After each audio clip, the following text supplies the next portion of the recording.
നമോ നാരായണായ. ഓം നമോ ഭഗവതേ വാസുദേവായ. ധന്വന്തരയേ അമൃതകലശഹസ്തായ സർവമയ വിനാശനായ ത്രൈലോക്യനാഥായ ശ്രീ മഹാവിഷ്ണവേ നമഃ. Today we are going to read the 23rd Dashakam of Srimad Narayanam about the Daksha Charitram, Chitraketu Rubhakhyanam, Vradavada Varnanam, സപ്ത മരുദ്ബുദ്ധി കഥാവർണ്ണനം. ഇങ്ങനെ 4 എണ്ണമാണ് ഇതിൽ പറഞ്ഞിരിക്കുന്നത്. ദക്ഷചരിത്രം, ചിത്രകേതു ഉപാഖ്യാനം, വ്രതവർദ്ധ വർണ്ണനം, ഉത്പത്തി കഥാവർണ്ണനം. സപ്തമരുത്തുകൾ എങ്ങനെയാണ് വന്നതെന്നുള്ളതിനെ പറ്റി ഉൽപ്പത്തിയുടെ കഥയും പറയാൻ പോകുന്നുണ്ട്, ദക്ഷചരിത്രം പറയാൻ പോകുന്നുണ്ട്, ചിത്രകേതുവിൻ്റെ ഉപാഖ്യാനവും ഉണ്ട്, വ്രതവധ വർണ്ണനവും നമ്മളിപ്പോൾ കേൾക്കാൻ പോകുന്നുണ്ട്. അപ്പം നമ്മളിന്ന് ആദ്യത്തെ ശ്ലോകം വായിക്കാം. 23ാമത്തെ ദശകം ശ്രീമദ് നാരായണീയം. ചേതസ്സസ്തു ഭഗവന്നവരോഹി ദക്ഷഃ ത്വത്സേവനം വ്യതിത സ്വർഗവിവർദ്ധികാമഃ ആവിർബഭൂവിത തദാലസദഷ്ടബാഹുഃ തസ്മൈ വരം വ്യതിദതാം ച വധൂമസിക്കിനിം. ചേതസ്സസ്തു ഭഗവന്നവരോഹി ദക്ഷഃ ത്വത്സേവനം വ്യതിത സ്വർഗവിവർദ്ധികാമഃ ആവിർബഭൂവിത തദാലസദഷ്ടബാഹുഃ തസ്മൈ വരം വ്യതിത ത്വാം വധൂമസിക്കിനം. അതായത് ഇതിൽ പറയുന്നത് ദക്ഷചരിത്രത്തിൻ്റെ കഥയാണിപ്പോൾ നമ്മൾ വായിക്കാൻ പോകുന്ന 23ാമത്. പ്രചേരസസ്തു ഭഗവൻ അവരോഹി ദക്ഷഃ ത്വത്സേവനം വ്യതിത സ്വർഗവിവർദ്ധി കാമഃ. പ്രചേതസഃ തു ഭഗവൻ അപരഃ ഹി ദക്ഷഃ ത്വത്സേവനം വ്യതിത സ്വർഗവിവർദ്ധി കാമഃ ആവിർബഭൂവിത തദാ ലസത് അഷ്ടബാഹുഃ ആവിർബഭൂവിത തദാ ലസത് അഷ്ടബാഹുഃ തസ്മൈ വരം വ്യതിത താം ച വധമസിക്കിനിം. ചേരസ്സസ്തു ഭഗവൻ അവരോഹി ദക്ഷഃ ത്വത്സേവനം വ്യതിത സ്വർഗവിവർദ്ധി കാമഃ ആവിർബഭൂവിത തദാ ലസദഷ്ടബാഹുഃ തസ്മൈ വരം വ്യതിത താം വധമസിക്കിനിം. ഹേ പ്രഭു, പ്രജേതസ്സുകളുടെ പുത്രനായ വേറൊരു ദക്ഷൻ സൃഷ്ടിയെ വർദ്ധിപ്പിക്കാനുള്ള ആഗ്രഹത്തോടു കൂടിയവനായിട്ട് നിന്തിരുവിടിയെ ഭജിച്ചു, സേവിച്ചു. അപ്പോൾ നിന്തിരുവിടി ശോഭിക്കുന്ന 8 കൈകളോട് കൂടിയവനായിട്ട് പ്രത്യക്ഷനായി അദ്ദേഹത്തിന് വരത്തെയും അസിക്കിനി എന്നു പേരായ കന്യകയും നൽകി. ഹേ പ്രഭു, പ്രജേതസ്സുകളുടെ പുത്രനായ വേറൊരു ദക്ഷൻ സൃഷ്ടിയെ വർദ്ധിപ്പിക്കുവാനുള്ള ആഗ്രഹത്തോടു കൂടിയവനായിട്ട് നിന്തിരുവിടിയെ ഭജിച്ചു, സേവിച്ചു. അപ്പോൾ നിന്തിരുവടി ശോഭിക്കുന്ന 8 കൈകളോട് കൂടിയവനായിട്ട് പ്രത്യക്ഷനായി അദ്ദേഹത്തിന് വരത്തെയും അസക്കിനി എന്ന സ്ത്രീയെയും കന്യകയും നൽകി. തസ്യാത്മജ തയുധമീശ പുനഃസഹസ്രം ശ്രീധാരദസ്യ വചസ തവ ഭർഗമാപുഃ നൈകത്രവ സമക്ഷയേ ച മുമൂച ശാപം ഭക്തോത്തമ സൃഷ്ടിരനുഗ്രഹമേവ മേനേ. 2ാമത്തെ ശ്ലോകം. തസ്യാത്മജ സ ആയുധ ഈശഃ പുനഃസഹസ്രം ശ്രീനാരദസ്യ വചസ തവ മർഗമാപുഃ നൈകത്രവാസമൃഷയേ സ മുമോച ശാപം ഭക്തോത്തമ സൃഷ്ടിരനുഗ്രഹമേവ മേനേ. തസ്യാത്മജായുധതായുധമീശ പുനഃസഹസ്രം ശ്രീനാരദസ്യ വചസ തവ മർഗമാപുഃ നൈകത്രവാസമൃഷയേ സ മുമോച ശാപം ഭക്തോത്തമ സൃഷ്ടരനുഗ്രഹമേവ മേന. ജഗദീശ, അദ്ദേഹത്തിൻ്റെ 11,000 പുത്രന്മാരും നാരദ മഹർഷിയുടെ ഉപദേശത്താൽ അങ്ങയുടെ മാർഗത്തെ പ്രാപിച്ചു. ആ ദക്ഷൻ മഹർഷിക്ക് ഒരിടത്തും സ്ഥിരമായിരിക്കാതിരിക്കട്ടെ എന്ന ശാപവും നൽകി.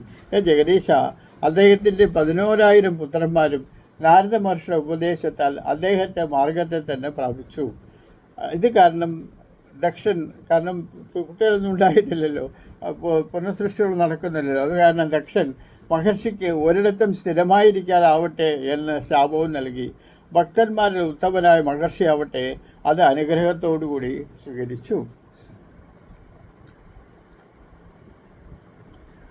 षष्ट्यो तदा दुहृदिभिः सृजतः कुलौघान् दौहित्रसूनरत तस्य स विश्वरूपः षष्ठो तदा दुहृदिभिः सृजतः कलौघन् दौहित्रसूनरतस्य स विश्वरूपः तत्सोत्रोत्रमर्मिदजाभयमिन्द्रमाजौ तत्स्तोत्रमर्मिदमाजभयामिन्द्रमाजौ देवत्वदीयमहिमा गलु सर्वजैत्रः षष्ठो ततो दुर्हृदिभिः सृजतः सकलोकान् दौहित्रसुरनदत्तस्य स विश्वरूपः त्वत्स्तोत्रवर्मितमजवाय इन्द्रमाजौ देवत्वदीयमहिमा खलु सर्वजैत्रः षष्ट्या तददुहित्यभिः सुजनः कुलौ ओखवान् षष्ट्या ततः दुर्हृदिभिः सुजनः कुल ओखान् दौहित्रसूनुः अथ तस्य स विश्वरूपः तत्स्तोत्रवर्मितम् अजावयत् इन्द्रमजौ देवः त्वदीयमहिमा खलु सर्वजैत्रः षष्ट्या ततः सुहृदिभिः सुजनः कुल ओखान् दौहित्रसूनुरथ तस्य स विश्वरूपः त्वत्स्तोत्रवर्मितम् अजावयत् इन्द्र औजं त्वं गदीयमहिमा खलु സർവജൈത്രः ഇതിൻ്റെ അർത്ഥം എന്താണ്? അതിനുശേഷം 60 പുത്രിമാരെ കൊണ്ട് വംശപരമ്പരകളെ അഭിവൃദ്ധിപ്പെടുത്തുന്ന അദ്ദേഹത്തിന് മകളുടെ മകൻ്റെ ഭർത്താവായ പുത്രനായ വിശ്വരൂപിന് അനന്തരം ദേവേന്ദ്രൻ്റെ നാരായണ കവചം എന്ന അങ്ങയുടെ സ്തോത്രമാകുന്ന കവചം ധരിപ്പിച്ച് യുദ്ധത്തിൽ ജയിപ്പിച്ചു. അതിനുശേഷം 60 പുത്രിമാരെ കൊണ്ട് പരമ്പരകളെ അഭിവൃദ്ധിപ്പെടുത്തുന്ന അദ്ദേഹത്തിന് മകളുടെ പുത്രനായ ആ വിശ്വരൂപന് അനന്തരം ദേവേന്ദ്രനെ നാരായണ കവചം എന്ന അങ്ങയുടെ സ്തോത്രമാകുന്ന കവചം ധരിപ്പിച്ച് യുദ്ധത്തിൽ ജയിപ്പിച്ചു. പ്രഭോ, അങ്ങയുടെ മാഹാത്മ്യം സകലയും ജയിക്കുന്നതിന് സമർത്ഥമായതാണല്ലോ. 4-ാമത്തെ ശ്ലോകം വായിക്കാം. പ്രാകൃതസേന വിഷയേ ചിലചിത്രകേതുഃ പുത്രാഗ്രഹീ നിവൃത്തിരംഗിരസപ്രഭാവാത് ലുബ്ധൈകപുത്രമത തത്ര ഹതേ സപത്നി സംഗൈരമുഹ്യതപസസ്തവമായ യാസൗ. പ്രാക്സൂരസേന വൃഷയേ ചിലചിത്രകേതു പുത്രാഗ്രഹീ നിവൃത്തിരംഗരസഃ പ്രഭാവാൻ ലുബ്ധൈകമത്ര തതഃ ഹതേ സപത്നി സംഗൈരമുഹ്യതപസസ്തവമായ യാസൗ. പ്രാക്സൂരസേന വിഷയേ കില ചിത്രകേതുഃ പുത്രാഗ്രഹീ നിർവൃതിരംഗ അംഗീരസപ്രഭാവാൻ ലുബ്ധൈകപുത്രമത തത്ര ഹതേ സപത്നി സംഗൈരമുഹ്യതപസസ്തവമായ യാസൗ. 4-ാമത്തെ ശ്ലോകത്തിൽ പറയുന്നത് എന്താണെന്ന് വെച്ചാൽ ചിത്രകേതു മഹാരാജാവിനെ പറ്റിയുള്ള കഥയാണ് പറയുന്നത്. 4-ാമത്തെ ശ്ലോകത്തിൽ പറയുന്നത് പ്രാക്സൂരസേന വൃഷയേ ചിലചിത്രകേതുഃ പുത്രാഗ്രഹീ നൃപതി അംഗിരസപ്രഭാവാത് ലബ്ധ്വാ ഏകപുത്രം അത തത്ര ഹതേ സപത്നി സംഗൈഃ അമുഹ്യത അവസഹ തവമായയാസൗ. പ്രാക്സൂരസേന വൃഷയേ കില ചിത്രകേതുഃ പുത്രേ ആഗ്രഹീ നൃപതി അംഗിരസപ്രഭാവാത് ലബ്ധ്വാ ഏകപുത്രം അതഃ തത്ര ഹതേ സപത്നി ലുബ്ധ്വാ ഏകപുത്രം അത തത്ര സതേ സപത്നി സംഗൈഃ അമുഹ്യത് അവശഃ തവ മായയാ അസൗ. സംഗൈഃ അമുഹ്യഃ അവശഃ തവ മായയാ അസൗ. പ്രാക്സൂരസേന വൃഷയേ കിലചിത്രകേതു പുത്രാഗ്രഹീ നൃപതിരംഗസ പ്രഭാവാത് അംഗിരസപ്രഭാവാത് ലുബ്ധൈകപുത്രമത തത്ര ഹതേ സ്വപത്നി സംഗൈരമുഹ്യതപസസ്തവമായ യാസോ. പണ്ട് സൂര്യസേന രാജ്യത്തിൽ ചിത്രകേതു എന്ന രാജാവ് പുത്രനുണ്ടാവാൻ ആഗ്രഹിച്ചു. അദ്ദേഹം അംഗിരസ മഹർഷിയുടെ പ്രഭാവം കൊണ്ട് ഒരു പുത്രനെ ലഭിച്ചിട്ട് അനന്തരം ആ പുത്രന്മാർ സപത്നിമാരാൽ കൊല്ലപ്പെട്ടപ്പോൾ ദുഃഖത്താൽ വശം കെട്ട് അങ്ങയുടെ മായ കൊണ്ട് മോഹിച്ചു പോയി. വല്ലാതെ മോഹിച്ചു, മായ കണ്ട് മോഹിച്ചു. പണ്ട് സൂര്യസേന രാജ്യത്തിൽ ചിത്രകേതു എന്ന രാജാവ് പുത്രനുണ്ടാവാൻ ആഗ്രഹിച്ചു.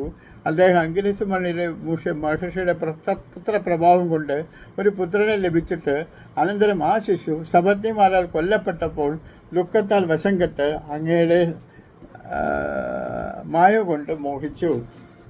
തം നാരദസ്യ സമമംഗിരസാദയാലുഃ സംപ്രാപ്യ താവദുപദർശ്യ സുദസ്യ ജീവം കസ്യാസ്മി പുത്ര ഇതി തസ്യ ഗിരാ വിമോഹം ത്വക്ത്വാ ത്വദർച്ചനവിദോ നൃപതിം നിയുങ്ക്ത. തം നാരദസ്തു സമമംഗിരസാദയാലുഃ സംപ്രാപ്യ താവദുപദർശ്യ സുദസ്യ ജീവം കസ്യാസ്മി പുത്ര ഇതി തസ്യാ ഗിരാ വിമോഹം ത്വക്ത്വാ ത്വദർച്ചനവിദോ നൃപതിം നിയുങ്ക്ത. തം നാരദസ്യ സമംഗിരസോ ദയാലു സംപ്രാപ്യ താവദുപദർശ്യ സുതസ്യ ജീവം കസ്യാസ്മി പുത്ര ഇതി തസ്യ ഗിരാ വിമോഹം ത്വക്ത്വാ ത്വദർജനവിദോ നൃപതിം നയുങ്ക്ത. ആ സമയം കരുണാമൂർത്തിയായ നാരദ മഹർഷി അംഗിരസോടുകൂടി ആ രാജാവിനെ സമീപിച്ച് പുത്രൻ്റെ ജീവൻ എടുത്തുകൊള്ളുവാൻ കാണിച്ചു കൊടുത്തു. ജീവനെ അടുത്ത് കാണിച്ചു കൊടുത്തു. ആ സമയം കരുണമൂർത്തിയായ നാരദമൂർത്തി അംഗിരസോടുകൂടി ആ രാജാവിനെ സമീപിച്ച് പുത്രൻ്റെ ജീവനെ എടുത്ത് കാണിച്ചു കൊടുത്തു.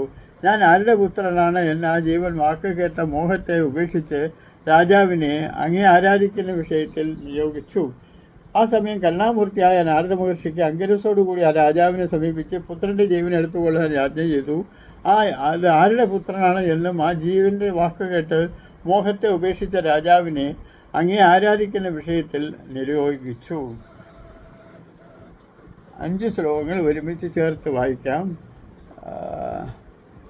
പ്രചേതസസ്തു ഭഗവൻ അപരോഹിതക്ഷ സ്വത്സേവനം പരിത സ്വർഗമഭിവൃത്തി കാമഃ ആവിർബഭൂവിത തദലക്ഷ ലസലക്ഷ ബാഹു തസ്മൈ വരം ദദിതതാ മധുമസഗ്നിം തസ്യാത്മജാ സായുധമീശ പുനഃസഹസ്രം ശ്രീനാരദസ്യ വചസാ തവമർഗമാബുഹു നൈകത്രഭാസമൃഷയേ സമൂമൂച ശാപം ഭക്ത്വാ തുമസൃഷ്ടിരനുഗ്രഹമേവ മേനി. അദ്ദേഹത്തിൻ്റെ 11,000 പുത്രന്മാരും നാരദ മഹർഷിയും ജഗദീശ അദ്ദേഹത്തിൻ്റെ 17,000 പുത്രന്മാരും നാരദർ ജഗദീശൻ മുതലായ ഹരിമാരും നാരദ മഹർഷിയുടെ ഉപദേശത്താൽ അങ്ങയുടെ മാർഗത്തെ പ്രാപിച്ചു. ആ ദക്ഷൻ മഹർഷിക്ക് ഒരിടത്തും സ്ഥിരമായിരിക്കാതാവട്ടെ എന്ന് ശാപവും നൽകി. ഭക്തന്മാരില്ലാത്തവനായ മഹർഷിയാവട്ടെ അത് അനുഗ്രഹമായി തന്നെ കരുതി. അദ്ദേഹത്തിൻ്റെ 11,000 പുത്രന്മാരെ നാരദ മഹർഷി ഉപദേശത്താൽ അങ്ങയുടെ മാർഗത്തെ തന്നെ സ്വീകരിച്ചു. സൃഷ്ടിക്ക് തയ്യാറായില്ല. ആ ദക്ഷൻ മഹർഷിക്ക് ഒരിടത്ത് മറക്കുമാറാവാതിരിക്കട്ടെ എന്ന് ശപിച്ചുകൊണ്ട് ഭക്തന്മാരിൽ ഉത്തമനായ മഹർഷിയെ മഹർഷിക്ക് ഒരിടത്ത് അദ്ദേഹത്തിൻ്റെ 11,000 പുത്രന്മാർ നാരദ മഹർഷി ഉപദേശത്താൽ അങ്ങയുടെ മാർഗത്തെ പ്രാപിച്ചു. ആ ദക്ഷൻ മഹർഷിക്ക് ഒരിടത്ത് സ്ഥിരമാകാതിരിക്കട്ടെ എന്ന് ശാപവും നൽകി. ഭക്തന്മാരിൽ ഉത്തമനായ മഹർഷിയാവട്ടെ അത് അനുഗ്രഹമായി തന്നെ കരുതി. 3-ാമത്തെ ശ്ലോകം. സഷ്ടോ തഥാതു ഗർദിപിക സുജലൗഖാൻ ദൗഹിത്രസൂനിരതസ്യ വിശ്വരൂപഃ ദൗഹിത്രസൂർണതസ്യ സവിശ്വരൂപഃ ത്വത്സോത്രവർമ്മിതമജാഭയമിന്ദ്രജൗ മയാമിന്ദ്രമാജൗ ദേവത്വദീയമഹിമാ ബലുസ്തർവദൈത്രൈഃ തത്സസ്യോ തദുഹൃദിപിക സൃജലകലൗഘാൻ ദൗഹിത്രസൂർണതസ്യ വിശ്വരൂപഃ ത്വത്സോത്രവർമ്മിതമജാഭയമിന്ദ്രജൗ അജാമയ ഇന്ദ്രമാജൗ ദേവത്വദീയ മഹിമ ഖലു സർവജൈത്ര. അതിനുശേഷം 60 പുത്രിമാരെ കൊണ്ട് വംശപര അർത്ഥം ചൊല്ലേണ്ട ആവശ്യമില്ലേ. പ്രാക്സൂരസേന വിഷയെ ചിലകിത്രകേതു പുത്രഗ്രഹീ നിർവതിരംഗ്രസ അങ്കിരസ പ്രഭാവാത് ലുബ്ധേകുപുത്രമത തത്ര തദേഹ സപത്നി അമുഖ്യദവശസ്തവ മായയാസൗ പ്രാക്സൂരസേന വൃഷയെ ചിലകിലചിത്രകേതു പുത്രഗ്രഹീനപതിരക്ഷ അങ്കിരസപ്രഭാവാൻ ലുബ്ധൈകപുത്രമത തത്ര ഹതേ സപത്നി സംഗൈഃ അമുഹ്യദവശസ്തവമായ യാസൗ. ഓം നമോ ഭഗവതേ വാസുദേവായ. ഓം ശ്രീകൃഷ്ണ പരമാത്മനേ നമഃ.